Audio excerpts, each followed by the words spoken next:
Plant growth hormone के अंदर मैं कहता हूं तो सर ये कैसे होते हैं, ये साइज में छोटे होते हैं, स्मॉल होते हैं और इनका स्मॉल यानी कि इनका कैसी क्वांटिटी होती है, मैंने कहा लेस क्वांटिटी के अंदर मिलते हैं, लेस कैसे मिलते हैं, क्वांटिटी के अंदर, लेस क्वांटिटी के अंदर मिलते हैं, सूक्ष्म मात्रा इनकी होती है प्लांट के अंदर, कैसी होती है, सूक्ष्म मात्रा इनकी होती है। तीसरी बात बोलूंगा तो ये सिंपल और कॉम्प्लेक्स कंपाउंड दोनों होते हैं, सिंपल भी होते हैं और कैसा कह दूंगा इनको, कॉम्प्लेक्स कंपाउंड दोनों होते हैं ये, ठीक है। और मैं कहूंगा तो तुम्हारे पास प्लांट ग्रोथ हार्मोन की जब भी हम बात करेंगे तो सिंपल सी बात है कि सर जो हार्मोन होगा वो हार्मोन दो प्रकार का देखने को मिलता है, एक तो मिलेगा प्रमोटर देखने को मिलेगा और दूसरा जो मिलेगा वो इनहिबिटर देखने को मिलेगा। तो एक तो प्लांट कैसा मिलेगा, मैंने कहा प्रमोटर, और एक दूसरा कैसा मिलेगा, मैंने कहा इनहिबिटर मिलेगा। प्रमोटर जो होता है मैंने कहा ये प्रेरक होता है, प्रेरक, ठीक है। और मैंने कहा ये इनहिबिटर का मतलब होता है संदमक।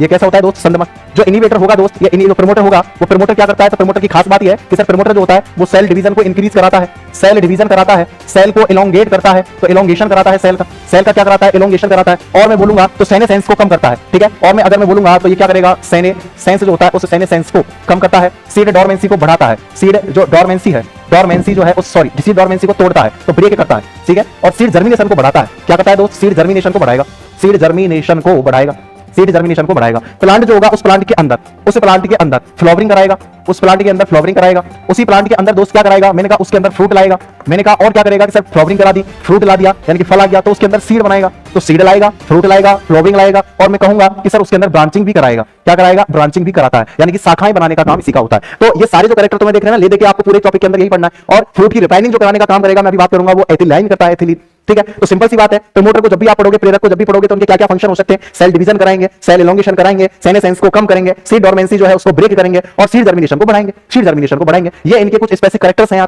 दूसरी बात, फ्लावरिंग कराएंगे, फ्रूट बनाएंगे, सीड बनाएंगे और ब्रांचिंग कराने का काम करते हैं, ये इनके यहाँ पर क्या होते हैं काम। अब मैंने कहा प्रमोटर जो होते हैं वो कौन कौन से होते हैं, तो मैंने कहा प्रमोटर जो होंगे उसके अंदर पहला जो हार्मोन आता है वो ऑक्सिन आता है, कौन सा आता है, ऑक्सिन। दूसरा जो हार्मोन आता है तो मैंने कहा जिब्रेलिन आता है, और तीसरा जो हार्मोन आता है दोस्तों कौन सा होता है, साइटोकाइनिन आता है। तो ये तुम्हें इसके अंदर याद रखने, एक याद रखना, ये तुम्हारे पास फोटोट्रॉपिक इफेक्ट दिखाता है, ये तुम्हारे पास फोटोट्रॉपिक इफेक्ट दिखाता है। सर क्या होता है फोटोट्रॉपिक इफेक्ट, फोटोट्रॉपिक इफेक्ट क्या होता है, तो मैंने कहा फोटोट्रॉपिक इफेक्ट का मतलब होता है प्रकाश की ओर मुड़ना, फोटोट्रॉपिक इफेक्ट का मतलब होता है प्रकाश की ओर मुड़ना, इसका मतलब होता है प्रकाश की ओर मुड़ना, इसका होता है प्रकाश की ओर मुड़ना जो है इसका क्या रहता है दोस्त, यहाँ पर मैंने कहा ये फोटोट्रॉपिक इफेक्ट कहलाता है। क्या होता है अभी समझाऊंगा थोड़ी देर में, क्लियर। अब मैंने कहा सर इसके बाद ये संदमक, तो देखो इसका मेन फंक्शन क्या होता है, इसका मेन फंक्शन होता है इंटरनोड जो होता है, इंटरनोड जो होता है उस इंटरनोड को इलोंगेट करना, इंटरनोड को क्या करना, बढ़ाना या इलोंगेट करना, इसका मेन फंक्शन है। और इसका मेन फंक्शन होता है सेल डिवीजन कराना, इसका मेन फंक्शन है सेल डिवीजन कराना। देखो खत्म कर दिया पूरा का पूरा खेल, ठीक है। मैंने कहा इसका एक फंक्शन और लिख लेना, एपिकल जो डोरमेंसी होती है वो इसी का फंक्शन है, डोरमेंसी जो होती है वो किसका फंक्शन है, ऑक्सिन का ही फंक्शन है। तो खत्म, इतनी सी कहानी तुमने पढ़ ली और तुम्हारे जो है हार्मोनी खत्म है, ये मान लो आप, ठीक है। अब इनके एग्जांपल याद रखने बस, और कुछ नहीं करना है, ठीक है, क्लियर। चलिए आगे आ जाइए, अगला पॉइंट है इनहिबिटर में आ जाइए। तो इनहिबिटर के लिए जो मेन होता है, तो इनहिबिटर का मेन काम क्या